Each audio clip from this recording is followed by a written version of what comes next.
All right, welcome everyone. We have, and don't kill me, I am horrible with names. So Dr. Jocelyn, did I say that Yeah, right? that's Yes. perfect, yeah. Or just Jocelyn, that works too. Jocelyn. All right, either way, thank you so much for coming on with us today. On this beautiful Monday morning, we have had the privilege already to have a preview that you have already gone for a walk.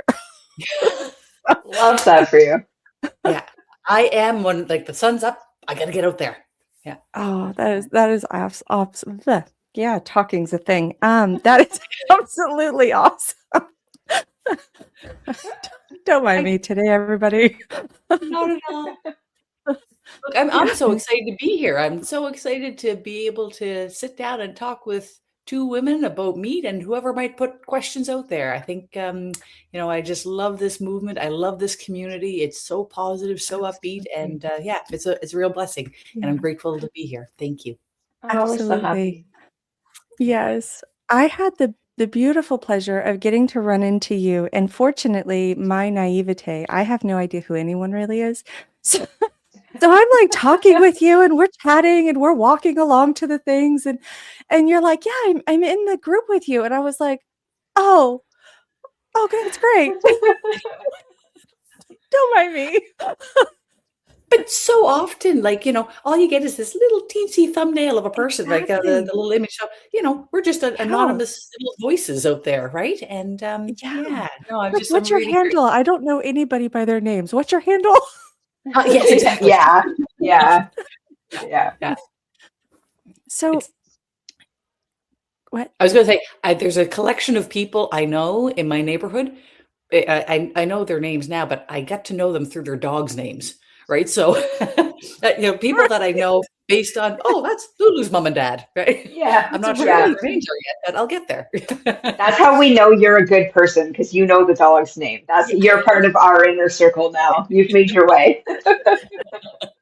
It's so Yeah. funny how that happens because like same with me with the people on here. I'm like, I don't know. And if they change their handle or their profile picture, oh forbid. Oh my God, the first time you changed your profile picture, and Selena and I are like this. We talk every single day. Yeah. And she changed her, and I was like, who is that? I don't know who that is. That girl. I don't know who that is. You didn't tell me. Yeah, yeah. Uh-huh. Exactly. And I'm about Exactly. that dark hair in 2 weeks just to throw everybody off the I'm so rocker. excited So for it. I'm the excited. blonde's gone. I'm done with it. No more Yeah. time for Yeah. blonde. Hearing. Yeah. Well, Ready for I dark. I met you with dark hair, so I'm like, bring back my Hmm. Jenny. I don't know who I this is. know. You've been I know. I don't even know who it is either. I look and I'm like, okay, I'm ready to go, I think. It was fun for the so summer. let's add in some questions here. I know as I have seen all of your content, you one have such an amazing heart. The way you present for people is like this, and excuse my language, but this no bullshit love. Mm. Like I'm telling you how it is, but it's from a place of just loving them, whoever they are, right? And that's not that common. Hmm. And I love that. So I want to ask, firstly, what brought you into deciding to be online, to start making content for people? Because that's totally different than just wanting to educate about meat. Like, Yeah. Well, I feel like we have no time to waste, Mhm. right? And Yeah, I've, I guess we all have stories. Every one of us yeah. that comes here comes from a place of suffering of some type. And so I have had my own, right? So I Yeah. grew up with a rather profound poverty. My dad left when I was 8. Haven't seen him again. Not sure if he's dead or Oh, alive. But yeah. and so I was raised by a single mom who had a severe disability of her own. She had a juvenile rheumatoid arthritis. So Wow. Canadians in the group may know Maud Lewis. She was a famous artist, but she had this incredible disability. Her hands were like that. That was my mom, and that's how she raised Oh, me. But she just had this profound positive attitude that it's all going to be okay, even though I know now she must have seen it as being so scary. 4 Yeah. kids by herself. And Wow. at the same time, I knew that to get out of poverty, I had one shot, right?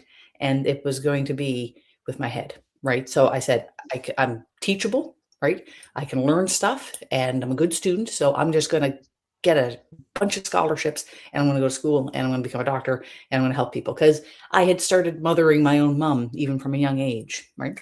Yeah. And so by the time I was 24, by the end of med school, it was actually my last month of med school, I was diagnosed with my own autoimmune condition, ulcerative colitis. And so that for people that aren't aware of colitis, it's a condition that affects primarily the colon, right? So it causes ulcerations and bleeding in the colon.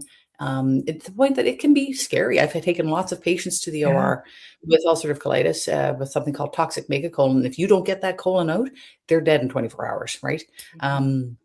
So anyway, I was diagnosed with that and told at the time, I said, look, it's a digestive disorder. I should probably change my diet. And the guy said, the gastroenterologist said, no, just, take the pills, right? Actually, the one thing he said not to eat was carrageenan, which is an emulsifier. So I'm putting that out there for people that live with colitis, how important avoiding emulsifiers is in people in general. But I went along my merry way, had my head down, just working my butt off, crazy, stupid hours, and then started. I finished my residency after 5 years, opened my own practice, and by about year 6 or 7, by 37, I was like, ooh, these pills aren't just doing enough for me right now. I was, eating Canada's food guide. I was, I'd had Yeah. 3 babies in like 5 years. And Wow. the stress was just adding up. And it was suggested, in cultural places that, oh, maybe vegetarian is the better way to approach autoimmune illnesses. So I did that and it wasn't helping. So then it was, Yeah. well, I wasn't vegetarian enough. I should go vegan. So I did that for 3 years. And by the time I was 43, I said, you know what? Like I'm not controlling my colitis anymore. It's controlling me. So I said, Yeah. like, maybe we should cut out my colon because I can't live like this anymore. And that was the first doctor that said, you know what? Could you do a specific carbohydrate diet? And I was like, well, what the fuck's that? Absolutely. I'll do anything, right? And so a specific carbohydrate diet is unique to colitis and Crohn's disease. And basically, it was created. I don't want to misspeak, but I believe it was a dietitian who had a very sick daughter with Crohn's in the 80s, and she said, "Look, there's a legal and illegal list of carbs out there, and stick to the things that are legal." So by just eliminating certain carbs and bringing meat back in my life, I was like, "Oh my God!" Like I was a new person within a week. And I said, well, if specific carbohydrates is good, what about low carbohydrate and then no Right. carbohydrate? So I evolved along the way. And at the same time, I saw what an impact diet had on my suffering. I'm treating patients at the hospital, right? I'm taking, 20-year-olds in with schizophrenia or Yeah. with dementia or with a depression rather, and doing ECT therapy, right? I'm giving them anesthetics so we can, blast their brain with electricity. I've got diabetics we're bringing in so we can cut off their legs in sequential parts. So we take it Yeah. off at their midfoot and then we take it off below the knee and then we take it off above the knee and then we take the other side. I'm seeing women with such severe forms of obesity, they can't get the babies out. So I'm like, what if I met these people years in advance, right? And there's a beautiful quote by Archbishop Desmond Tutu. And he said, we have to stop pulling bodies out of the river. We have to go upstream and keep them from falling in. So I thought, what Yeah. if, right? What if I could just tell people that we've all been lied to? The doctors have been lied to.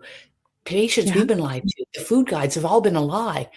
Mm. Get the carbohydrates out, eat the meat, right? Screw all this societal pressure to, save the planet by eating almonds, right? That's not Right. working. Yeah, so No, I it's feel not. there's no time to waste. Like there are people right now that are going in for those same procedures that don't have to be there, don't have to be in a hospital. Who wants to be there, right? So No. that's and at that point I realized, if I just get out there and put a message out every day, maybe I'll get one person not to lose a leg or not to have ECT therapy, and that'll be worth it. That is phenomenal. Absolutely phenomenal. Because it it's hard to watch, like you said, and I can't even imagine being in your profession specifically. Like, you're watching it every day, not Yeah. just, like with some of us where, like, it might be one of our parents, and maybe we see somebody, a neighbor down the road, or not that, we're not being shown that, but to have to look at that every day, I mean, that's got to be such a, like, hitting your head up against the wall every day when you walk in, like, what am I going to do with these people? Like you said, how do I help these people before they need me?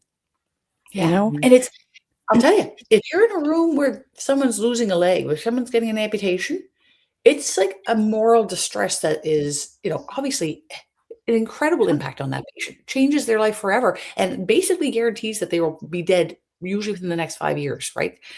But that whole room, it's solemn, right? It's a Yeah, horrible feeling, right? And it's a form of trauma that people, you pick up somebody's leg and put that in a box, you're like, oh God, what have we done to humans, right? But yeah, it's a life or death thing. If you don't take that leg off, they won't. And yeah, there are some people out there that are getting amazing results through even seeing these diabetic legs and saying, okay, we're cutting out the carbs today, we're eating the meat. Let's see if we can heal this ulcer before it turns into an amputation. right, right. Yeah, yeah, I wish my dad could hear that. I wish yeah. he could hear that. So he's still here. He has not been able to walk really on his own. I think we're going on 10 years now.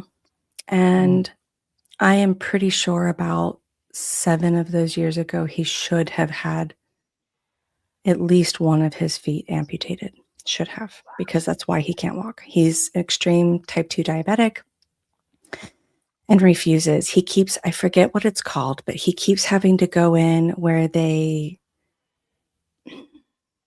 what is it? Where Debride. They take away parts of the skin, the they've tissue. done that. They've done that many times. Mm. Um, I want to say it's something where they're adding,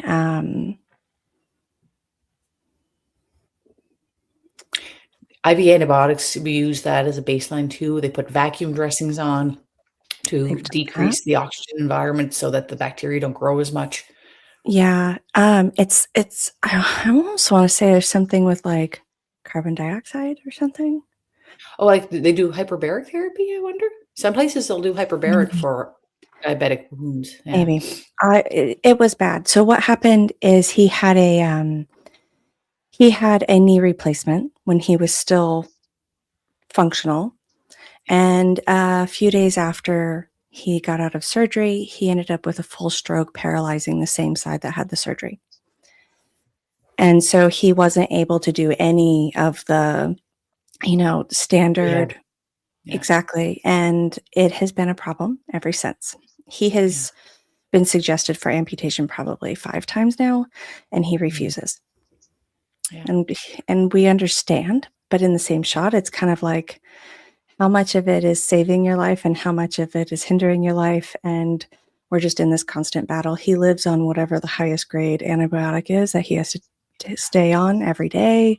Like, it's just, and I go, and then when he goes into rehab for these intervention sessions that happen about every 2 years approximately,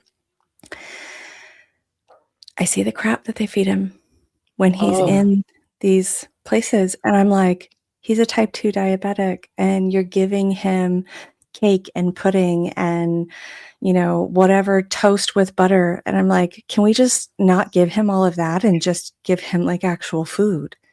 yeah. And they're like, "Well, Absolutely. we'll just adjust it with his insulin." We'll cover the carbs with the insulin, right? But it Yeah, is we have cheapened the importance of food, and it is the most critical thing we do in a day is what we yeah, put in our bodies, right? Because it's how absolutely. we build ourselves, right? And we're dealing with it in my own personal family. My 90-year-old father-in-law has been living in an assisted living environment for the last 2 years, and we've watched him just like get weaker and weaker. And he's lost his muscle, but they're Yeah, feeding him just I don't even know if he'd have, 50 grams of protein a day, right? And he right. needs at least 120. And so we have been bringing in like meatballs and sausages and cheese. And Right. now we're finally seeing like, oh, he's got his voice back. Oh, he's got his energy back. Oh, he's now wants a set of dumbbells, right? So, but yeah, these It's amazing. institutions, and we see it in so often, like you talk about the joint replacements. So part in anesthesia is, there are so many people that 30 years ago we would never offer a joint replacement to, that we offer Right. to now on a routine basis, right? Yeah. And then we put a new knee in on a Wednesday, and then on Sunday we're taking them in to the OR to get the pus out of their joint Yeah. because they've had so much infection, because their blood sugar has been so high for the last 4 days, Yeah. right?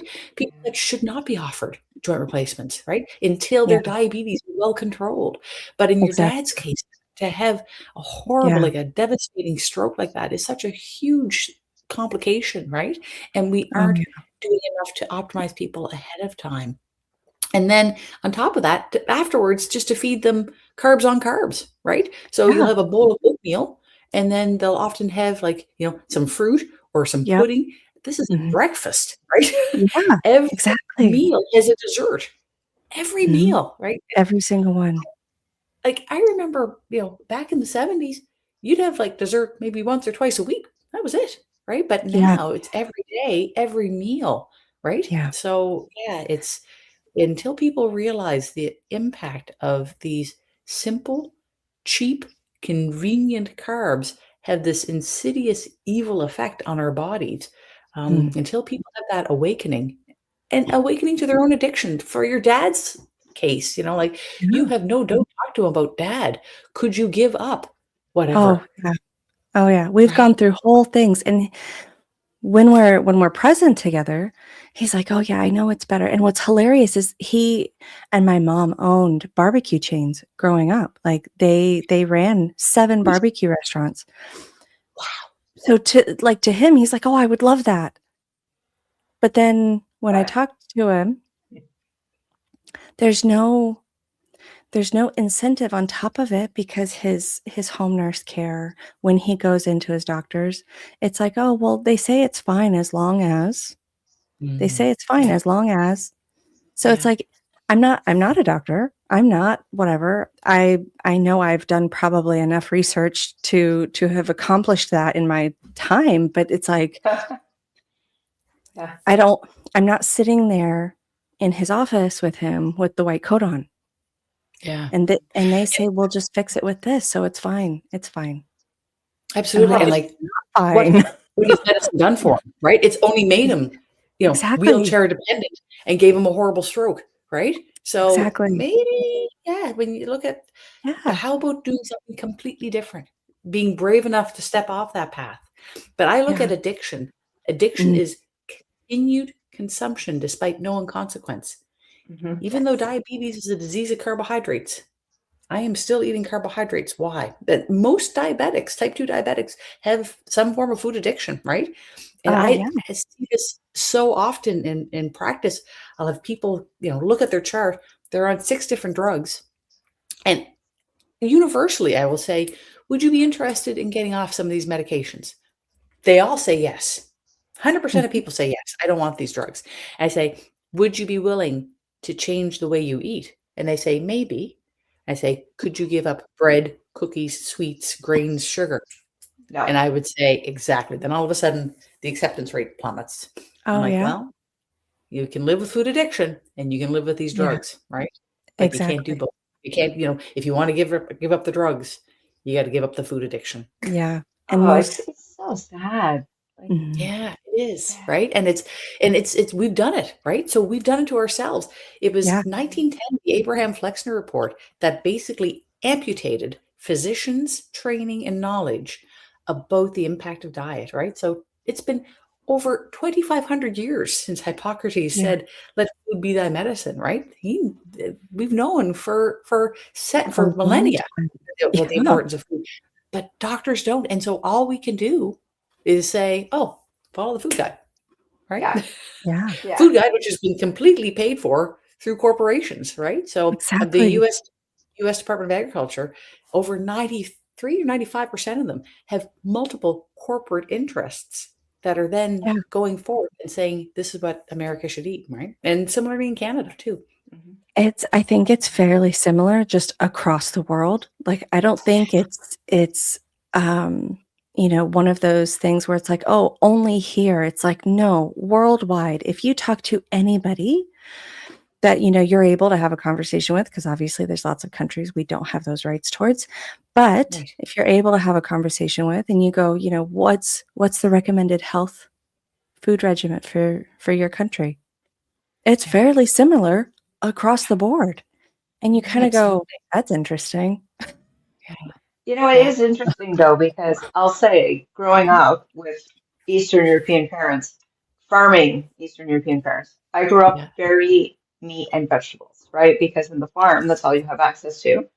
And I know there's like one very specific point in Romania, my grandmother's generation, so the part we're from Transylvania, and they would bake bread, sourdough from scratch, and then they would burn the edges and they would pour water over it, and that would be the only access to coffee that they could get. Very unique to the country, Isn't that very weird interesting? practice, still to this day a practice. But what you don't see in my family, well, what you do see, my mom's mom passed at 100, almost 101. My dad's mom is currently 100 years old, still alive, both living on their own, in their own homes, fully cognizant. Both grandmothers had cancer, but not until like 90 years old. Like my current grandmother has skin cancer and couldn't care less. She still walks 5 kilometers a day. Um, so what you see, right, are these health, healthy bodies, healthy minds. There's my uncle is schizophrenic, but that's once they came to Canada and they started following these food patterns, right? And before he passed from a heart attack 2 years ago, but or a year ago, sorry. Him and I would have conversations all the time because I would say, Uncle Doug, why do you eat so much candy? And it was just he acknowledged he had a complete food addiction. And I mean, he was like, unfortunately, here, government aid is not top tier always for people in the mental health space. So he was living on very minimal amounts of money. And so he would say to me, like, well, all I can afford is food from the Dollarama, or all I can afford is this canned this or this canned that. But I did start to influence him enough that I'd be like, just buy like ground chicken or something, right? Eat that. And he started eating that more and more. Unfortunately, we didn't know his heart was in bad shape, but you just see the difference. And because I didn't grow up with carbs almost at all in my diet, and definitely no desserts. We just were not a dessert family. I don't think I drank a pop until I was in my 20s. I Wow. still to this day could not, like when people are like, do you not crave dessert? Do you not miss dessert? And I'm like, never ate, even when I ate completely a sad diet, I never craved pasta and pizza and like candies. It just wasn't my thing. Because it was never part of my life. And so you see these people, I think, interestingly, and I'll point back to Selena because she has a young one, is people now I notice who I talk to about diet. So, like, a good friend of mine has 2 young girls and she's pre-diabetic. She's 38, and now on Ozempic and this whole circle of things. Will not listen to me about diet. And she has a young one, same age as Selena's young one. And I look at the difference between one child who is on sugar. Like, oh, I got to give her ice cream and she needs a treat. Oh, I got to give them pasta. They love it. Oh, I got to get right. And I see the difference. And Yeah. generally, girls tend to outperform boys from young ages to a certain age. And I interact with Selena's son, I interact with her son, and it's no love lost to my friend, but the cognizance, the Mm. physical capacity, the physical health, the hair of these children, comparative to me, Yeah. is like you can see the development of Selena's son is so progressed. He Yeah. looks like a healthy child. He's got this beautiful hair. He speaks like an adult, right? He speaks so eloquently. Um, it's just he looks like a healthy kid. He has no obesity. He's running around. He's doing all the little kid stuff. And you see there's no stagnation happening because he's not getting this in his diet at all. So he's not craving it because it's not there. But Jenny, the you other make a one, really an awesome point. Like, people say, "Oh, they're kids, so they can't be sick." I'm like, "Oh yeah, our kids are Mhm. sick. right? So we Look have, at the grocery store kids. They weigh right? more than I do. Like, Yeah, we have insulin resistance of the brain in pediatrics now, right? And mhm, so when you look at ADD, autism, there is definitely insulin resistance having an impact there, right? There are mhm. genetic components for sure. Yep. Genes load the gun, environment pulls the trigger. So, Yes. absolutely. And so we all, none of us want anything but the best for our next generation, for our kids. So give them exactly what their brains need. I always think of the brain as the ultimate organ, right? Our whole body is just a way of transporting our brains around, right? So give those beautiful brains exactly what they need. They need omega-3, they need B vitamins, they need, all of these nutrients that they aren't getting through a carbohydrate-based, glucose-based diet, right? Instead, it Mhm. just fuels the insulin resistance and learning disorders and mood disorders. Look at how many kids are now on SSRIs for anxiety and Oh my depression. God. At like 9, 10. Yes, Yeah. that's heartbreaking on so many levels, right? And good luck coming off of that. We know that the longer you are on an SSRI, the harder it is, right? So, yeah, I just think the number needed to treat is a key metric in medicine. Like how many people do you have to give this treatment to in order to have an effect, right? Mhm. And so you look at things like, statins, maybe 1 in 250, like you have to give 250 people a statin before you're going to get a benefit, maybe potentially. Mhm. And likewise, SSRIs, it's a high number too, but I think the number needed to treat from a meat-based diet is probably 1, right? Mhm. It's it Mhm. has such a profound impact so quickly, right? Again, but you have to deal with, in the case of children, the addictive patterns of the parents, right? So, what's Yeah. your food conception? What food Well, environment it's are you creating? treat Yes, behavior, right? And it's like you want to treat yourself. You're not, your kids don't need that. You want to treat yourself and you yeah, want to teach your children. And this is my conversation with my friend is we know you have a food addiction. She's 5'1". When I met her, she was 190 pounds. So yeah, through Ozempic, she's had a weight loss. It's not, I don't agree to the weight loss, but it is what it is. it She's at a is, yeah, healthier weight for her body at least. But we know that you have food pattern problems. And you're teaching this to your 4-year-old and your 9-year-old. You're teaching them, I do good today equals I deserve treat. Or yes, I feel unhappy, food gives me comfort. And yes, you're yeah, teaching them, oh, you graduated from primary school today. Here's ice cream. And I said, yeah, what you're teaching them is the same behavior at 20. When they're sad, they're going to go get drunk. yeah, When they're upset, they're going to go get high. Because all yeah, you've done is teach them we navigate an uncomfortable feeling by comforting ourselves with X. And generally, a lot yes, of that is food. yeah, And and yet I see Selena's little one, and he's like asking for his little like raw egg smoothie that he drinks yeah, in the morning, right? That's what he wants. And that's yeah, that I obviously have conversations with Selena's child every day because Aunt Jenny and Selena's boy needs to have their combos. But Yeah, Look, it is any funny. any day you can talk to somebody under the age of 10, it's a good day, right? yeah, Because it Right? is. it Yeah, is. They see the world for what it is, right? And yeah, Yeah. that every day they wake up, they're just grateful for this day. And they're Mhm. living in the moment, they're living in the now. And yeah, instinctively, they know, like, kids don't want to eat vegetables a lot of the time for good reason, right? Yep. And instead, we convinced them, "No, no, no, you must have," and I did that, right? I'm like, yeah. "No, no, no, you have to Oh, eat broccoli, you have to try the cauliflower." But at the same time, now I realize that, no, you do not need those yeah, vegetables. You don't need the fruit, you just need the meat. So, yeah. and I'd I be did curious, that with my first what's one. in the egg smoothie? Oh, so we take raw eggs. He, depending on his morning, it's anywhere between 3 to 4 raw eggs, Yeah. a splash of milk, sometimes some honey, just Yeah, like I'm talking like yeah, yeah. blend it up, and that's he calls it his eggnog smoothie. So, Oh, isn't that so sweet? he's like, "Can I have Yeah, my eggnog smoothie now, mom?" Which is great. I've said this a few times on different podcasts. We were very concerned because my husband and I, when we transitioned to full carnivore, we were really worried because we couldn't get him to eat anything. Wow. And it was Yeah. like, what are we going to do? Like, I can't get him to eat any of these foods. I can't get him to eat any meat. I can't get it. Like, it was like not happening. Yeah. And there was one day where I had pulled out some ribeyes. I had set them on the counter to rest, and our counter is like a shared cross island living room kitchen space. Yeah. And I had pulled them on the counter to rest, and I was going to cook them in about an hour. And he was sitting there. I had turned around to get something out of the cabinet and prepare whatever for the oven.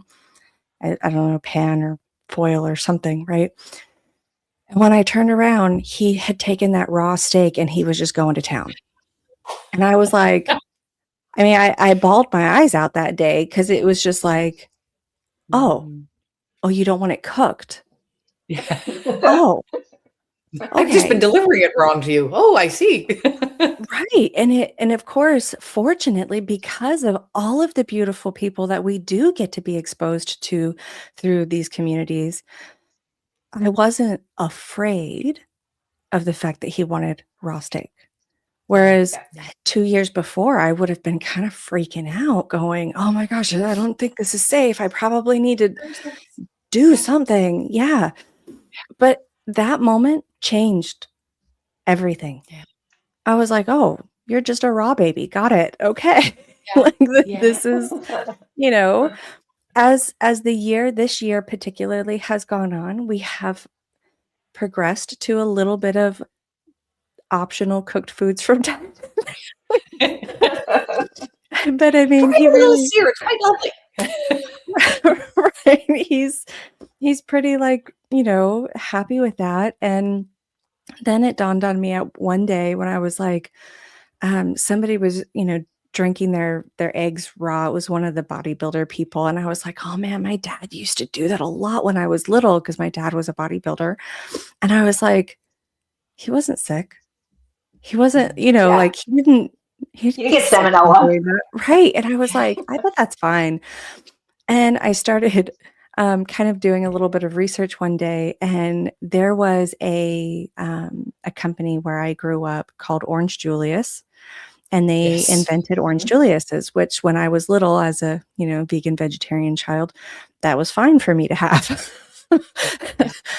But I remember there was a whole thing that happened where they had to change their formula because part of their ingredients used to include raw blended eggs in their Orange Julius smoothies, their original formula. And they had to change it. And I was like, well, if they were serving it to the nation too, like this is definitely fine, right? Like this is okay. So I blended up 2 eggs. I put in a splash of milk, and he downed it faster than I could count 3. And I was like, okay, all right, here we go. He's a wild baby. He's ready to go. Oh, and just his brains, egg yolks. I look at egg yolks and liver, like nature's multivitamins, right? Oh yeah. I think 1998 that they discovered that the choline in egg yolk is and liver, the 2 best sources of choline on Earth, is directly linked to neural development, right? And so we know mothers that eat more eggs while pregnant have babies with higher IQs, right? So that little guy of yours, he's just building his brain. Oh, yeah, he is. Believe me. Building it with him. Yeah, he is. Yeah. He questions. I'm pretty sure he's smarter than me right now. So you can just see watching his questioning is just, that's it, right? It's when you engage with him, he thinks so profoundly. I'm also sure he's actually 600 years old and just trapped in his 4-year-old body, but he speaks so profoundly. It's like you're speaking with one of like the Stoics. Like he's such a brilliant, profound thinker, especially for his age. Like he told me once, Jenny, I know you from before. And I said, oh yeah. He's like, you look different though. He said, it's okay. And then he said, don't get scared. And then he just left. And I was like, okay. Thank you for introducing past life concepts into my day today. I'm here for it. But yeah. And then he's like, don't be upset though. It's okay. Yeah, don't. And then he just runs off, like, see you later, bye. Right? He just something for you to worry about. Yeah. Yeah, just think, I mean, out of the mouth of babes, always it's like, he's just he thinks in the capacity that like a lot of the adults I know don't think in. Yes. Yeah. Yeah. And you're watching his little brain just Oh man. analyzing everything, right? We're Yeah. just going to talk about your son today, I Selena. That's where noticed. we're at. But Okay. It's all right. The internet doesn't really get to see him, so they'll at least get to hear about it. yeah, Yeah. yeah, Yes, exactly. Yeah. Protect them that way. And I think that that is Oh, hard. Like it's, I know I respect a lot of people that are, able to put their kids out there and include their oh, carnivore same. life. And I feel like until, they can really give consent, it's a lot of Yeah. it's assuming more. So yeah, and the Yeah. world is I also totally, scary. And I have an yeah. interesting question for you, Jocelyn. It's not an interesting question. I'm sure you get asked this all the time, but we all know in the space that we're in, and whether that's Selena and I sort of working in this space with the Global Roots Network, or if we're working more in a carnivore space, we're talking to people about holistic healing and health Mhm. across the board. We get a lot of aggression and a lot of you don't know what you're talking about. But I'm interested from a doctor's perspective. Do people push as hard against you because you have the education? They can't say, well, you don't know what you're talking about because you do have the education. Yeah. I'm sure they do. But I'm curious to know what the online community feels about your work. There's a lot of angry people out there. That Because they're I just dysregulated. Oh, yeah, I feel like, we need a series of T-shirts, be more lovey, less judgy, right? Can we all Yes, just, kind of yes. assume positive intent Mm. instead of always negative? But yeah, I have a lot of people. There was one guy, and it was public, so I don't mind, putting it out there. Dr. Ali or Dr. Allo, I can't remember. He's a cardiologist in the States, I believe, but he said, "Stay to your profession." Right? Because basically, and he's a cardiologist. So, a lot of what I'm saying is that, LDL is, cholesterol is a nutrient. It's not a disease, right? We have Yes. demonized it. But if we're going down, but I was in med school, statins became huge and they were thinking like, don't bother going into cardiovascular surgery because there's not going to be a need for it. We're going to be able to just give people That's going to statins heal and the they won't world. have Yeah. heart attacks, right? That's not worked, Mhm. right? Yeah. So yeah, I feel like, we've had these wrong narratives, but yeah, and it's true. I haven't had, my education on nutrition from medical school was about an hour, and I learned about nutritional deficiencies like pellagra, beriberi, kwashiorkor, scurvy, right? Things that we just don't see, right? Are not But that was prevalent in the this society. yeah, yeah. So Yeah. instead, since then, I said, well, I will go and get my American Boards of Obesity Medicine. So I did that training and passed those exams in order to say, like, I have done a deep dive on how the physiology of obesity and its prevention works, right? And then I did my metabolic health practitioners training through the Nutrition Network and the Society of Metabolic Health Practitioners. So that I'm like, yeah, actually, I've done additional training specifically just on the impact of nutrition Right. and therapeutic approach to ketosis through nutrition, right? So yeah, there's a lot of people that I feel like, again, if you can kind of diminish them and their training, and people call me all sorts of things, and that's been like that since the beginning. I'd walk in with a medical student, I'd be doing rounds, and I'd have a young man beside me that'd be a medical student or maybe a resident, and they'd assume I was the nurse and the person beside me was the doctor, right? I'm like, well, actually, that's just Oh, yeah. No, that's not the case. I know I'm surprise. just a little, but I've done a lot of training to be here. So yeah, and I get it. Everybody's on a journey, and I feel like, again, if somebody can kind of diminish somebody, then and project themselves higher, then Yeah. that's one strategy. But it's just not the way I like to roll. Yeah. Agreed. Agreed. I think Yeah, we're both in that same boat yeah, where it's yeah. like there is a very strong foundation when you can agree to disagree and still Yes. keep walking. Like, Yeah. you Mhm. don't necessarily have to eliminate those people or, whatever. You can go, you know what?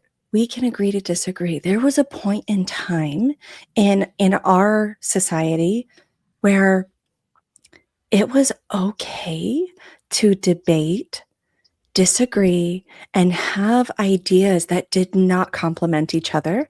as we learn. family, friends. And, you know, there might have been some really heated discussions, but at the end of the day, they might have still sat down and had dinner with their uncle, their cousin, their whoever. Yeah. And we've lost that in our societies. We have lost division. that. And Yeah. divided, And right? And I think if you look at somebody and it's okay, you can look at the polarity, like you're a vegan, I'm a carnivore, you're right wing, I'm left wing, you're male, I'm female, like whatever this division is. We probably have more in common than the one thing we're divided on. Yeah. Like you probably also have a family that you love. You probably also have a job that you're passionate about. You probably also have things in your life you're interested in. Maybe it's fitness, maybe it's whatever, right? And if we sat down and we gave that conversation an opportunity, rather than just saying, I hate you because you represent something I don't, right. and I had an interesting moment the other day on there's a girl I follow and she does a lot of like just funny post 40 content. And she made a video being like, one guy was like, women age terribly. She posted the comment and then she posted like men aging, like showing like male pattern balding and obesity and blah, blah, blah, blah, blah. And it was just a funny video. And so I commented something on it and some guy came back at me quippy and I came back at him quippy. And then we ended up being like, hang on a second. Wait, like, are we making the same joke, but we're just coming after each other? And we ended up having this super long conversation in her thread where it turned into this like hilarious moment of friendship. He followed me, I followed him back, and I was like, "Are we best friends now?" And he's like, "We might be, yeah." And it was just hilarious because we took a moment to be like, "Wait, I think we're making the same joke, but we're just coming at it from a different angle, and we're attacking each other for literally no reason." And I'm not one to fight. Like I was when I came to the internet space, and people would come after me. Like, The Romanian switch flips, right? Like that thick Eastern European blood flowing through my veins gets real hot real fast. But I'm not much of a fighter now. But I'll be quippy with you, right? If I'm in a sassy mood and you're sassy with me, I'll be sassy back. I'm okay with that. I'm a smart girl. I'm cool with it. But that one was an interesting one because we took the moment to have like a commonality instead of a division, and it turned into this hilarious. She, like the original creator, even and she was like, "What happened here?" Like we followed this whole series of comments back and forth where we were just joking, and it turns out this guy is like super passionate about men's health, and he mistook my quip thinking I was like hating on men. And I was like, I love men. I think men's health is incredibly important. This is a massive thing. I am not like rah women forget men. I think men are incredibly important. I don't see women and men as, divided aspects. I think we were very complementary to each other, and it just turned into this great. There doesn't need to be this polarity of like, oh, I only care about the well-being of women. That's ridiculous. I care about the well-being of everybody. I don't care if you're male or female or young or old. I care about everyone's well-being equally. That's all that matters. But it was just funny to see a moment of like, oh, okay, good, here we go. We're gonna have like somebody's gonna be quippy and I'm gonna be quippy. And then I went to his page and I'm like, you're like a men's health advocate. Hang on a second here. We're like identically the same. Turns out to be like this great conversation, and now we chat back and forth. It's great. So I think it's a rare internet moment, but yeah, but what a wonderful, admirable thing that you both did. That you both, saw. Actually, no, we are way more similar, and we are actually kind of, going down the same path. There was no hate. It was like a quip, right? It was like a joke, and I'm like, hang on, we have the same sense of humor. Why are we fighting? This could be hilarious. Like, there's no reason for us to fight, but. Yeah. I think the internet's like that. I think, and that was why I had that question for you, because I mean, I know Selena and I get a lot of aggression and hateful comments and things like that. And I was interested to hear the impact if you have the medical degree to back it up, if everybody who likes to say you're whatever, right? But nope, it's just, we're all a free for all. Okay, cool. Love the internet for that. It's all, we're all equalized, right? And that's okay, right? And that, again, I'm not for everybody, right? But I feel like the more we can kind of get out there, even not everybody has to be carnivore, right? No. But I don't think you can truly thrive without meat making up most of your plate, right? Agreed. And Absolutely. so even if we can just get people eating more meat, right? That'll be huge. I think that's that's another hot topic within a lot of the people in our community, where there is this sickness, right, put it that way, that's rolling through the carnivore world of such extreme dogmatic, and it's like it's this way or no matter what, or you're doing it wrong, or that's still trash. And I go, I hear you, but how is it helping people if we're so strict and we're so dogmatic that they're not even willing to cross the street to come look at our booth? Yeah, exactly. Right. Like it's not that, we can't educate beyond that, but if we can't even help people baby step their way to where they feel a little bit better, and then maybe we can talk about them going, well, you know what? We're still experiencing this. We should probably consider, maybe we take this out for a couple of weeks. Let's see how you feel. It's like walk Love them. and compassion. Yes. Love and compassion go a long way. Beat them over the head with a ribeye and go, you're being stupid. Well, I mean, if you look at most people and they take sugar and seed oils out of their diet alone, carbohydrate, sugar, and seed oils out of their diet, that's brought 90% of society, 90% of the way, right? Yeah. If they're still eating avocado or some berries, or they love their vegetables and that's just their thing, it's a lot better than pasta and pasta sauce or McDonald's or potato chips and chocolate bars. My mom's next door neighbor is 35, and I've watched this man gain 100 pounds in the last 2 years from every single meal is takeout. Takeout, takeout, takeout, joint, joint, joint, cigarette, cigarette, cigarette, takeout, takeout, takeout. And my mom's literally like, do you want me to cook for you? And he's like, no, I don't like home cooked food. And my mom's like, I'll just do it. It's okay. Yeah. I mean, instead of just saying, if you're not like me, you're not valuable, right? Like maybe you're a raw carnivore. You can't look at a carnivore who eats meat and be like, you're wrong. Or a carnivore who's meat-based and they still eat some berries or some avocados or some vegetables and be like, you're not doing enough for your healing. Yeah. They've done a lot to get there in the society where comfort is everything. It's at every angle you turn. Yeah. It's comfort, comfort, comfort. At every angle you turn is societal pressure for alcohol, for bad food, for treats, for whatever. If somebody's brought themselves far enough that they're already eating mostly meat and like some vegetables or some fruits or some honey, whatever, I think you congratulate them and you celebrate them for that journey. And then if they come to you asking for more, you help them figure it out. But we have to lead from the front. And when you're pointing the finger, you're turning around. You're not driving forward, right? You're turning around and pointing back. And that's not leadership.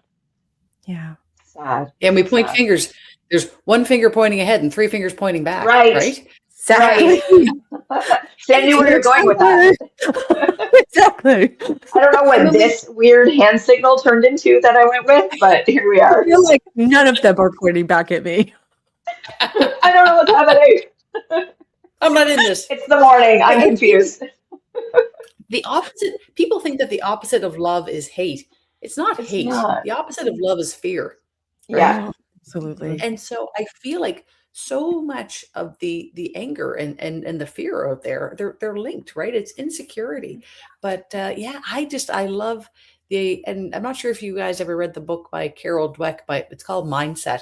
And it's just about, we have either a very fixed mindset, like everything has to be done just this way. And if it's not done this way, if it's not perfect, we can't proceed, right? But then there's growth mindset, right? And medicine has got a very fixed mindset. It always has to be done this way. Don't question me. I am the authority figure in this room. There's no way I can be wrong, right? I've done this way for 20 years. I'm not going to change. But growth mindset, that's where the magic is. And I feel like a lot of the carnivore space is in a growth mindset. We're willing to step off the path. We're willing to eat and live in a way that the rest of the world might not, right? And so let's encourage that more and more. Let's grow that growth mindset and encouraging people, right? Even if, like, the first thing I ask people to do is, can you just start eating more fatty meat? right? And actually eat fat. And there's so many people that are fat phobic, right? They think if I Oh, eat the yeah. fat, it's going to kill me. It's going Oh to give me God. heart disease. It's going to, absolutely. And so just start eating the fatty meat. And then next, could we get rid of the grains? Could we Yeah. get rid of the sugar? Could we get rid of the seed oils, right? But nourish yourself first. Because I feel like we have co-epidemics of obesity with malnourishment, right? Mm-hmm. Yeah. So they Mm-hmm. have people that have been just consuming mostly a carb-based diet for decades are profoundly malnourished, right? Well, and you And see even though people they were, go the whole like, oh, well, I eat that and I'm fine.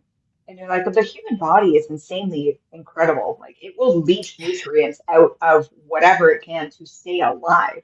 But just yeah, because you're staying alive at this bare minimum does not mean that you're in good metabolic health at Yeah. all. absolutely, yeah, And you Yeah. might be the fine difference, right now at 20, but at yeah, 30 or 40, I'm similar to yourself, Yeah. Jocelyn. I came into this with really severe diverticulitis, which was at the point of almost, well, no, it was at the point of requiring surgery. And I'd been on antibiotics for a year.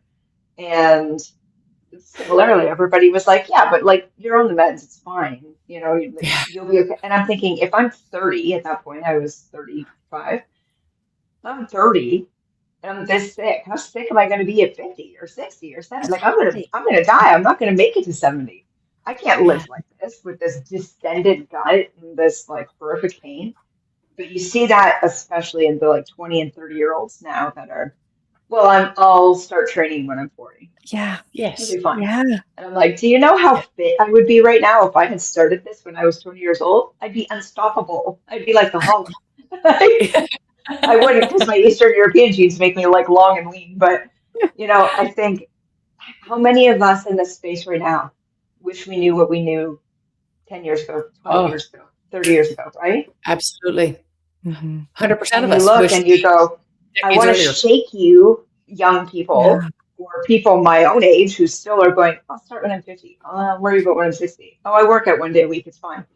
And you Yeah, just want to shake them and say, start now because you don't know what's happening on the inside. You have no idea what's there's happening to your organs. no time to waste, right? No And time that's to like waste. we do need Exactly. that no bullshit, like like you Mhm. and so many people they just don't know how diseased they are, right? So Yeah. yeah, I got some edema, yeah, I got some depression, yeah, I got some reflux, yeah, I got my blood sugar's up a little bit, but I'm okay. I'm fine, right? And I say Yeah. fine is a four-letter word. It's the worst four-letter word out there, right? How's your blood work? Exactly. Fine. Right? No, what's my number? A1C, what are my triglyceride to HDL ratios? Like and until we become our own CHOs, our chief health officers, right? Because Mhm. Hmm. I deal with a lot of patients that, like I'll ask, and I hate to stereotype, but typically it's like middle-aged men that come for an operation, hernia repair or something, and they've got their partner beside them. And I'll start asking their history and they keep looking at their wife and like, can you answer this for me? I'm like, this is your health, right? Like, what are you doing for you? Right. And so that's, people realize that, we all got to look after ourselves, right? And Mhm. that impact of our dietary choices, our lifestyle choices on the people around us, right? Mhm. So, when you have a partner or you have children, like I have a moral responsibility to look after myself so that my husband doesn't have to do more work for me. My kids don't have to do more work, Exactly. right? Mhm. And Yeah. I feel like there almost needs to be a consent process. Like if someone chooses, like I'm not going to address my alcohol addiction, I'm not going to address my smoking addiction, I'm not going to address my food addiction, and you're just going to have to deal with it. Well, that's pretty shitty, and that is Mhm. incredibly selfish. And I have a huge amount of empathy for addiction. Yeah. Absolutely. Same. My mom died at 64 from a hemorrhagic stroke as a smoker, right? And that devastated me. And she was one of the most brilliant people I ever met, and yet she couldn't think her way from cigarettes, right? And Yeah. so how can we get people to realize the impact of their choices on everybody that they love around them? And if you won't do it for yourself, will you do it for them? Yeah. Absolutely. Yeah, Absolutely. I have a whole experience about how, it's not I'm not a fair kind of person in the sense of like, oh, that's not fair. But in yeah, in the same shot, there's like this perspective that I go, it's really not a just position to be like my parents, right?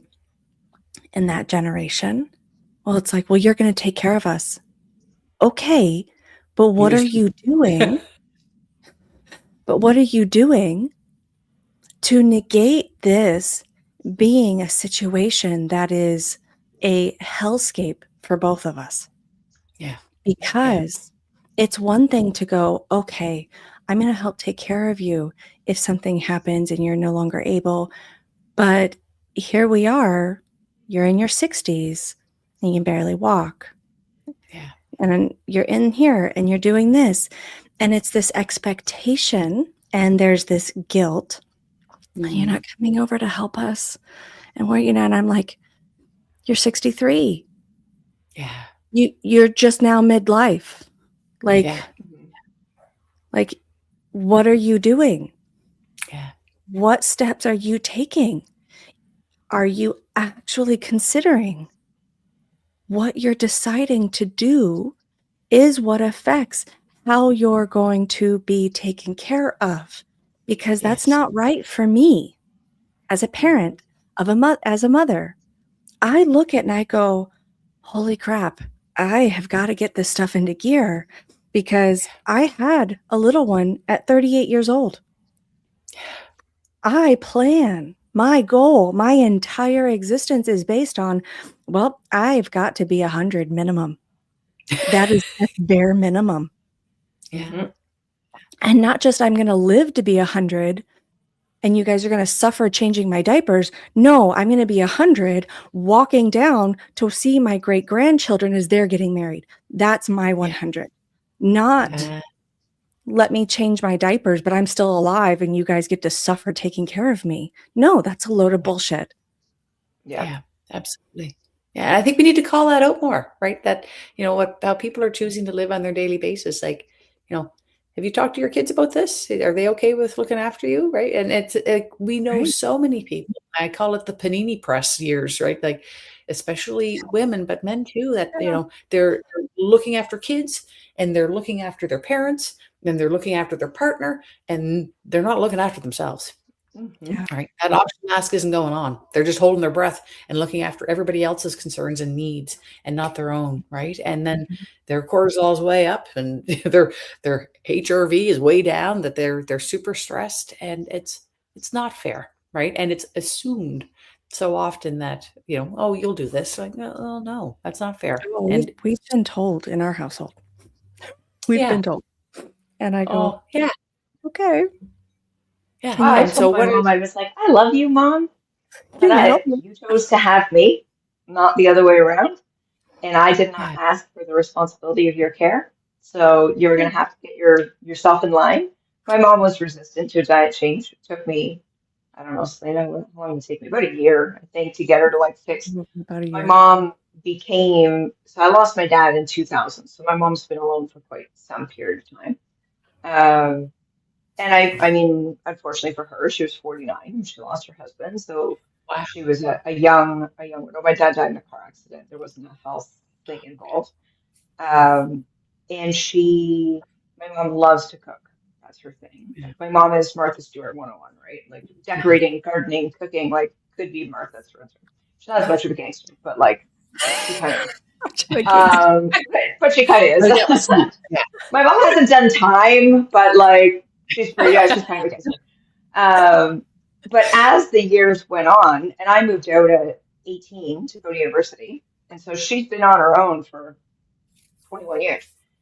And she got into bad diet routines because she loves to experiment with cooking. And so she ended up in this pasta 4 times a week because it was so easy to make all these different flavors, right? Or like basically eating mostly chicken as her protein source, not eating eggs at all, eating cereal, eating toast. Yeah. And she got into that pattern. And she ended up with, I mean, my mom's had arthritis for a number of years. She was a hairstylist. So she's a hairstylist in the 60s and 70s when they didn't have the pump up chairs. So her posture was very hips forward, shoulders rounded because she had to lean to cut hair, and she's developed that shape in her body. Mhm. Now, my mom's a very lean woman. She's super strong. She does keep her, because she does her gardening and her cleaning and whatever, but she started falling down from the pain in her feet. So she would walk and she would get pain from her arthritis and she would physically fall to the ground. And so I had to sit her down and say, look, I know you think my diet is stupid, but if there's anything in the world my mom is, she's competitive. And I was like, I'm going to challenge you to 6 weeks of just keto. You don't have to give up your stupid vegetables and whatever, but like 6 weeks of keto. I'm going to teach you how to do it. It's going to be okay. We're going to do this. We're going to do it right through Christmas because I was like, I don't eat anything anyway. So what do you need to make pies and stuff for? I'm not going to eat it. So let's just not make it. Let's And make she some went kick-ass right through. roasts. Let's Yes. make some roasts, right? And then I said, as we got into December and I started seeing a lot of her, like her energy was way up. My mom's hypoglycemic. She had no hypoglycemic incidences. Her, insulin was regulated, blah, blah, blah. And then I said, so January 1st, I'm challenging you to 1 month of carnivore. Just 1 month. And she was like, well, I'm not one to back down from a challenge. And so she did. She did her whole month of carnivore. Literally, I'm just gaslighting my mom into wellness, but that's fine. Yeah. So we got her there. And all of a sudden she's like, oh, going into all of this, my pain was at like 20 out of 10. And now it's like 1 out of 10. Right. So she came out the other side of January. This was a year ago. And she's went back to meat based. So she still eats some of her vegetables. But she has removed all of her cereals, all of her toasts, all of her pasta. The only carb she eats now is like rice, maybe once every 2 weeks. And she's extremely cognizant. And she's just saying, now she's trying to get through to all of her older friends, being like, you gotta listen to me. I know the way to health. And I'm like, yeah, a year ago you told me I was going to die from this, but that's all right. I gaslit you into this belief system, and here we are. It's fine. So elder parents, I recommend just gaslight them. It's fine. Tell them they can't, and then they will. What an incredible a conversion, right? And like you basically kind of held up that, you want to get rid of your pain, let's get rid of your inflammation, right? And it's interesting. My background's psychology, so I like to play with the mind a bit, but that's okay. Which buttons to push on which people, right? So that's but and anesthesia, so much of what we do is acute pain but also chronic pain. And so there's one doc I worked with and trained with, and she spent 30 years doing chronic pain. And believe me, the system remunerates you very handsomely if you'll stick needles in people over and over again, right? And so that's why, and a lot of people are motivated by that. They go down that road. But this one woman, one doc, she said, 30 years ago, I injected everybody. And now I barely pick up a needle, right? I tell people, you are leading an inflammatory lifestyle, and that's why you're in chronic pain, right? So let's get the smokes, the bread, the sugar, the seed oils out of your life, and then come back and talk to me, right? And so if you really, and chronic pain, it's so hard to get in to see a chronic pain doc. And if, you finally made it here, these are the rules for me to treat you. You have to get rid of this stuff, and then we'll talk, right? And even what we need. Yeah, like so often, like when I do an anesthetic, I try very much to avoid opiates, right? Because I feel like every recovery room needs to have a banner that says addiction starts here, right? We have an epidemic. Yeah. So I try to give non-opiate base anesthetic as possible, right? And so I push other things. I give everybody magnesium, and it's amazing as an analgesic, right? Because it works at something called the NMDA antagonist. So it works at the NMDA receptors to decrease perception of pain, right? And so if we can do simple things like this and just, again, look at things from a different perspective, walk off the path, do a little do some research, we can change these outcomes. And again, for chronic pain, I feel like the best thing we can do is, people believe in all these antioxidants, right? What are they for? They're for inflammation. Just fire, right? Stop rid of the inflammation. Yes, then you don't so many antioxidants, right? But instead, people think, "Oh, I'll have more blueberries." It's not a blueberry deficiency. Yeah. Nobody's deficient in blueberries. No, yeah, Right. No. That is yeah, so funny though. My experience I thought was interesting when I had my last child. My eyes were being opened up so much more so than my first. So it was like a complete different perspective during that one. And with my first one, I was already like very hesitant towards a lot of medicines and things like that anyways, just because the way my mom raised me, very, hippy dippy, holistic. What can we do differently? Most of it was all plants, but yeah. that she did her best.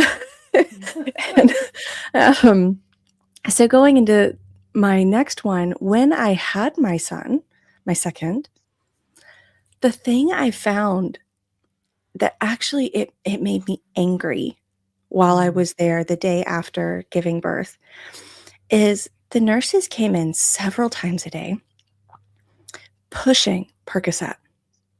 Yes, Not yeah, not just not just like, do you need anything? How is your pain? And starting from that point, but literally like attempting to pressure guilt me because I yeah, refused to take it. And I refused to take ibuprofen or Tylenol or whatever. It was like I was not taking it, and they were like, "It's fine. It's safe for the baby." And I'm like, I'm breastfeeding." So I'm like, "I'm not now. Sorry, back then." yeah, I'm like, "Let me clarify. Wait a minute, where we're at in life." But I was like, "But I'm breastfeeding. I know that gets passed through to the yeah, child." absolutely, And absolutely. she was like, "But you need to be comfortable." And I'm like, I'm comfortable enough. Whatever pain and uncomfortableness that I am handling, I am meant to endure. Mm, Yeah. I'm meant to experience this so that my child has the best that he possibly can have, which is not Percocet, yeah, which is not like, but it was such a pressure. So for somebody who does not have a strong foundation within themselves to say no, Yeah. yeah. that is, in my opinion, a crime Oh, because absolutely, and it felt like by the third time that I said no, the nurse literally rolled her eyes in disgust at me yeah, that I was not willing to take the prescription medicine. I'm going to have to chart this now, right? Yeah. Yeah. Mhm. Yeah. Yeah. If Difficult you, patient. yeah, Mhm.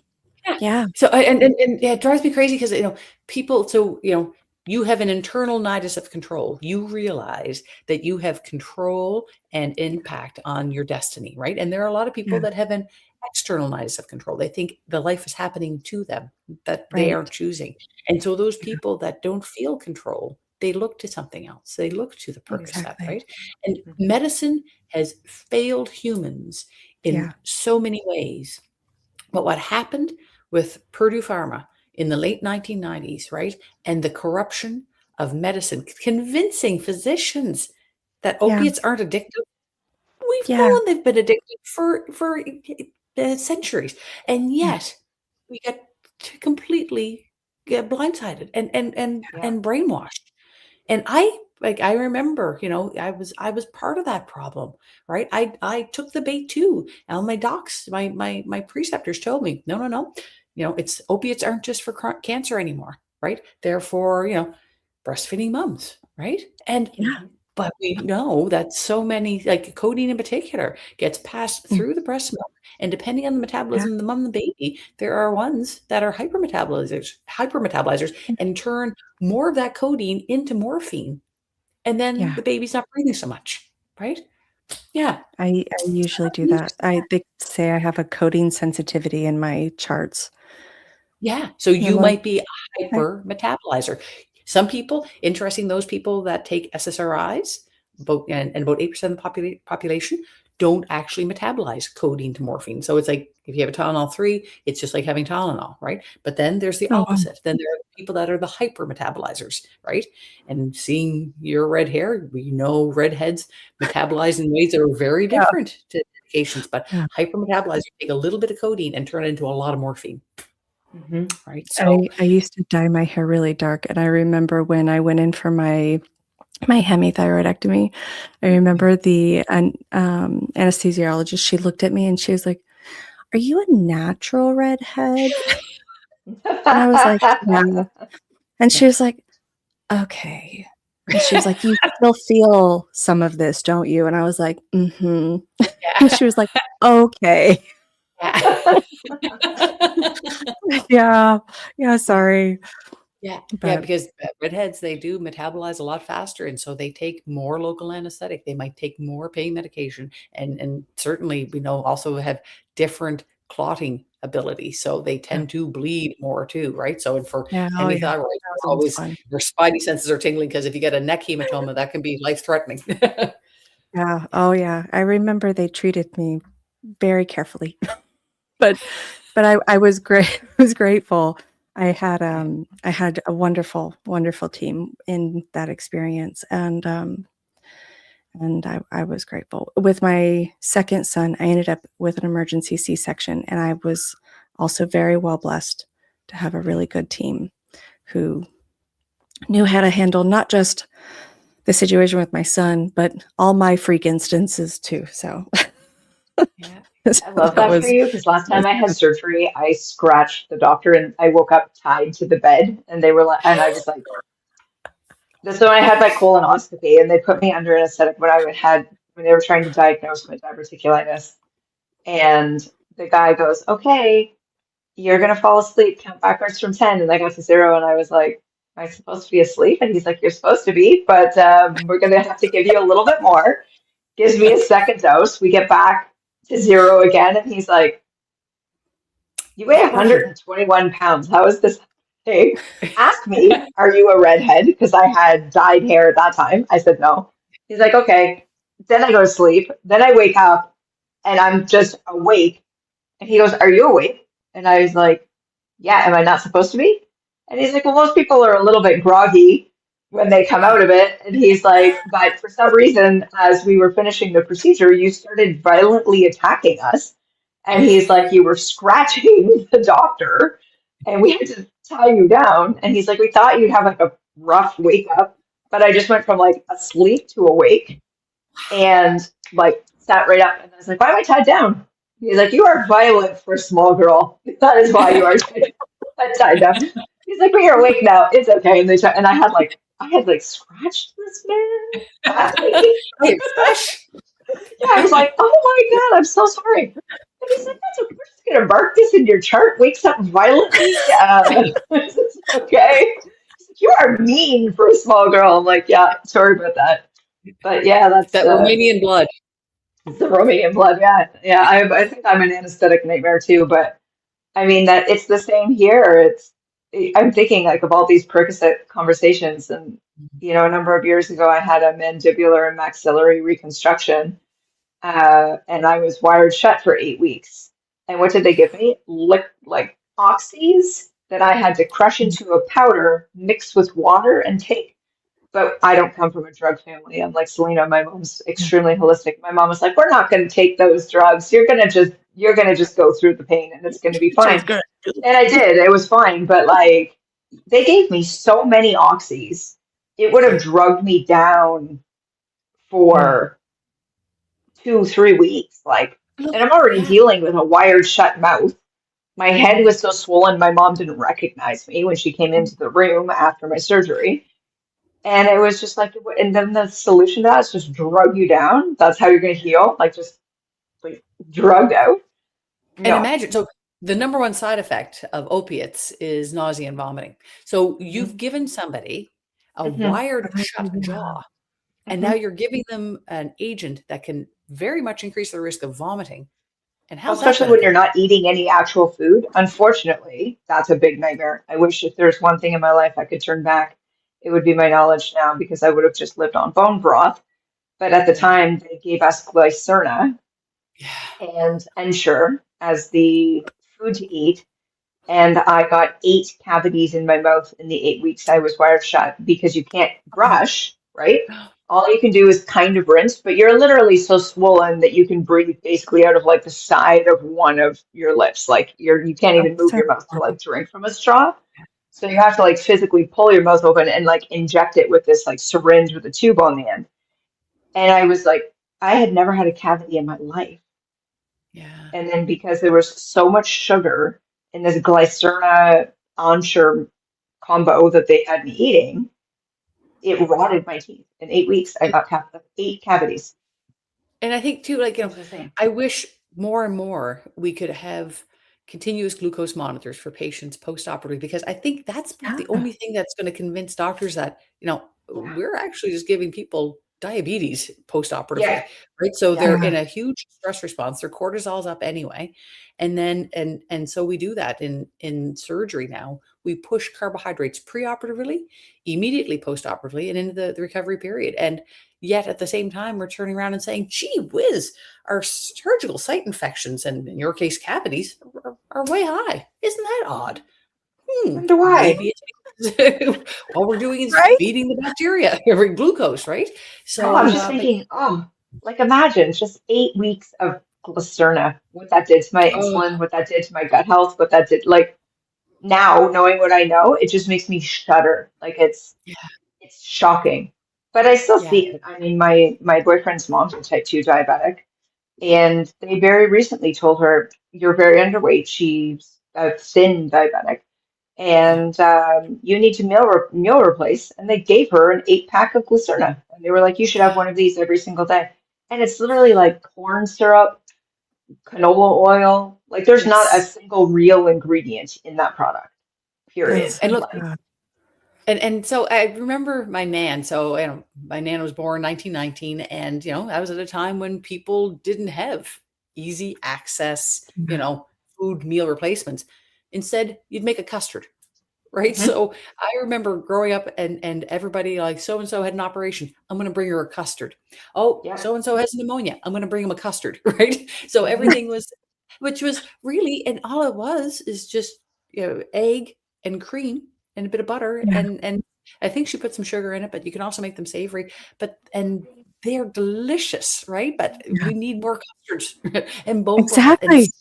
simple Yeah. whole foods, Yeah. right? So just to ask ourselves, like, we aren't the first generation to go through surgery. Like, how did our ancestors, like even, 70 years ago, how did they go through anesthetics? Well, they would eat nutrient dense foods post-operatively, Mhm. not this Yeah. carbohydrate crap, right? And Mhm. instead they didn't have, because they knew at the time of, penicillin's only been out since, I think, Fleming was like 1930s, 40s. So we haven't had access to antibiotics for a long time. Instead, with this new, give them real foods, right? Mhm. And that's where the healing is. Yeah. Absolutely. Yeah. We got it Absolutely. wrong right now. That's for sure. Yeah, Yeah. and I feel like, and again, medicine is doubling down on it, right? So Mhm. until medicine says, how we treat, medicine is exceptionally good at acute care, right? Yes. So Mhm. again, if you, fall off a roof, if you do Yeah. get in a car accident, if you Yes. have an aneurysm, right? We can Right? save so Yeah. many people, and it's Yes. incredible. And it is when you see that orchestra of people working together as a team to save a life, it is mind-blowing. It's beautiful, right? But Yeah. we have, again, medicine has failed humans on chronic care, right? Yeah. Mhm. We do not do chronic care well. We No. have taught the reflex of, there's high blood pressure, I can think of 10 different drugs I can use to treat that with, right? Instead Yeah. of saying, cut salt, dash, that doesn't work, right? Cut the Yeah. carbs, because essential hypertension isn't an unknown. It's because of insulin is elevated, right? So Yeah. get the carbohydrates out of your diet, and then all of a sudden the blood vessels relax. The intima, the inner lining, thins out. The kidney starts expelling more water and sodium. Blood pressure comes down, right? But Mhm. instead, doctors don't teach their patients this. Doctor in Latin means teacher, Mhm. right? And when you have a 10-minute visit, you don't have time for a lot of these docs to teach, right? And Yeah. that's a horrible thing we've done for humans. And that's another way that medicine has failed her society, right? That instead it's just enough time to give a prescription, not even talk about the risks of it, and just to pass that slip, right? Here's your prescription for Ozempic, because it's a lot faster to give you this than it is to sit down and talk to you about the lifestyle impacts, what's causing obesity, everything from your diet to your sleep to your stress, your activity. Instead, I'm just going to give you the script. And I've had patients come to the OR on Ozempic and then have thyroid nodules. I'm like, so if you have a thyroid nodule, you can't be taking Ozempic without knowing what's going on in that thyroid, right? And Yep. so many docs don't talk about the risks of pancreatitis, of gastroparesis, vision loss, bone loss, Oh muscle my loss, God. right? Here, they're telling you, I told you, my friend's on Ozempic, and I gave her a list. And I said, I want you to talk to if you're not going to listen to me about diet, I want you to talk to your doctor about these risks. Exactly what you just listed. And she says to me, well, we're in Canada, doctors don't get any extra bonuses for prescribing things. So I know what she's prescribing. She just means it from the heart because in Canada, they don't get any additional bonuses. And I was like, okay, that's fair. And so I said, take this list, have a conversation with her. And her doctor literally looked her in the face and said, well, you work out at least once a week and you mostly eat a good diet. You're not at any risk of any of those issues. Yeah, not at any risk. Yeah. And I think, and I really feel there is a role for GLP-1s, GIPs, these Right. medications. The Mhm. best thing we can do is to get people to be able to address their food addictions, right? Mhm. That is, I think, the greatest power of these drugs, but to use the lowest effective dose for the least amount of time. And Yeah. but then to be able to say, it turns down the food noise for people, to be able to get that space away from the addictive Yeah. foods. And the addictive foods are always carbohydrates. They're always They carbs, right? Every time. We can always think of somebody that's addicted to ice cream or addicted to Yeah. chips or to French fries, whatever it is. Nobody's addicted to pork chops. No. No, it No. doesn't happen. So then No. if we can get people that space to be able to say, okay, I'm not hearing that food noise. I'm not hearing that addiction so much. I will just eat nutrient dense. Then it's like a reset. They can have that opportunity to say, okay, what do I need to nourish myself? Right. So if Yeah. people can start thinking about not just eating for hunger, but eating for nourishment, right? What's in this Mm. for me? Right. And Yeah. so often I think of, the case of bread, right? That bread is very high in anti-nutrients like phytic acid and gluten, Yeah. right? And lectins. And so, those little kids that are, have one chance to grow a body, right? You get one shot and Yeah. you're taking in all this phytic acid, which is going to bind your zinc and then decrease your estrogen, progesterone, and testosterone, going to affect how Yeah. much you grow. Yeah, but people, again, I think if we had nutrition labels that were really accurate, they would include the anti-nutrients too, right? Yes. So what's in it Agreed. for me and what's fighting against my nutrients. Yeah. Mm. Yeah. I think I couldn't have asked for that better. We need an anti-nutrient list, people. Yeah. Yeah. And just to be able to, and the number of people too, like the kidney stones. Oh my God, the kidney Oh, stones, right? The yeah. urologists love kidney stones because it's like, it's literally a cash cow for them, right? And they Yeah. don't say, by the way, you might be eating a lot of oxalates, and here's a Yeah. list of high oxalate foods. Could you please eliminate potatoes, sweet potatoes, spinach, kale, Yeah. almonds? Instead, it's like, I'll see you in 6 months. Yeah. Mhm. Back, Yeah. and kidney stones are devastating. I have people that have lost kidneys from kidney stones. I have people Mhm. that have had horrible infections land in ICU from kidney stones, and I've even seen 3 people die from infected kidney stones, right? Wow. So, and it's Yeah. suffering, right? It's interesting. We talked about pain. There's pain and there's suffering. Pain is a physiologic response to trauma, right? But suffering is psychological, right? And Yeah. when people are in agony and in suffering from kidneys, they really suffer, right? It is Mhm. miserable, right? So this is an opportunity when they're in those throes of pain to say, like, would you change your diet so you don't have to come in here again? It's like, hell yeah. But Yeah. nobody's saying that to them. They just No. say, again, yeah. And what's interesting when you bring that up, because I've not really, I mean, I've kind of put the two together, but not so specifically. So I always had severe like kidney issues as a child. I grew up mostly vegan, vegetarian. My mom was vegetarian when I was conceived. So Yeah. like there was a whole life of that. By the time I was 8 years old, I had severe kidney infection that I had to be hospitalized. I had kidney stones pretty much, like you said, every 6 to 8 months as a child.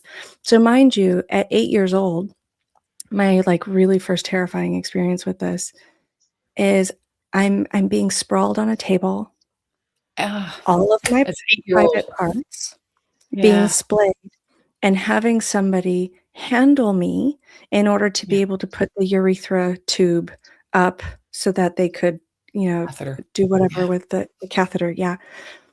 8 years old. I'm going to tell you that that experience alone psychologically hurt me. Yeah. Oh, absolutely. Like, it was very damaging. But you know what's interesting? Since I've been carnivore, I have not had a single problem with Yeah. kidneys Mhm. or kidney stones or any of that.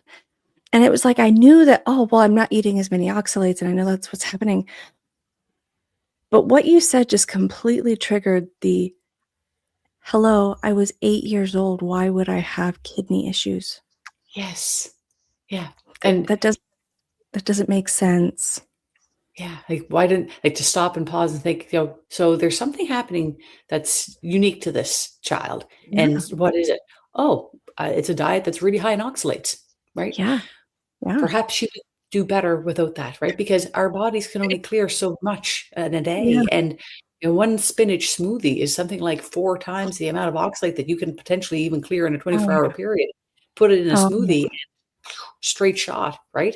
I That's it. practically lived on smoothies and juice cleanses and all of these, like, Yep. different things. I mean, my poor mother, because I'm sure whenever she sees any of these, feels like I'm just completely, like, berating her, and I'm not intentionally, because it wasn't known, right, Yeah. to her. She thought she was doing the best thing, but it's kind of like these things come up, like an 8-year-old with severe kidney infections. That's not normal. Yeah, Like, Yeah. absolutely. if these things are coming up in your family or your children, particularly paying attention to if your children have instances that seem somewhat abnormal, maybe it's not that they need another drug or another hospital intervention, it's that they might need to change their food. Mhm. Absolutely. 100%. Amen. Yeah, and your mom was doing the best she could with Oh, what she had yeah. at the time. I love that Yeah, Maya she did. Angelou quote, right? And then when you know better, you do better, right? And I Absolutely. feel like Absolutely. your suffering, right? The suffering that you've had, Selena, has now propelled you to be this incredible mom feeding nutrient-dense food Yeah. to this little one, right? And so My what a little raw baby. Your yeah, little what a raw blessing baby. that is, right? Yeah. Yeah. Yeah, Your absolutely. 900-year-old, 4-year-old raw baby. That's right. That's Don't worry about right. it. It's okay. Don't be upset. Don't be upset. Don't be upset. It's fine. It's fine. Yeah. Yeah. Yeah. Well, ladies, I am going to have to run because speaking of my little one, he is up Yeah. and ready for me to be out there with him for the day. So I have enjoyed this tremendously and Same. such a beautiful conversation. And I really hope that we will get to have you back again Oh, in the in a hot future. minute, anytime. And if you're Awesome. going to be at Hack Your Health, we'll see you Oh, there. yeah. I'll be Are you hacking. there? Oh, I'm there. sweet. Yeah. Yes. Yeah. So we will be there as well. Yay. Yep. Awesome. Yeah. I'm Yeah. making the So that'll be Canadian turn. November. So, Yeah. Yeah. yeah, I'll be Yes. going down a November little what? ahead of time. Yeah. Oh, Get me wonderful. out of Wonderful. Canada and get me down to the warmth of Yeah. Florida. I'm good to go. Well, I look forward to that for sure. And for everyone who's watching, we will see you on the flip side. Bye. Thank you. Thank you both. Thank you, Yes. everybody. Of Thank you course. too.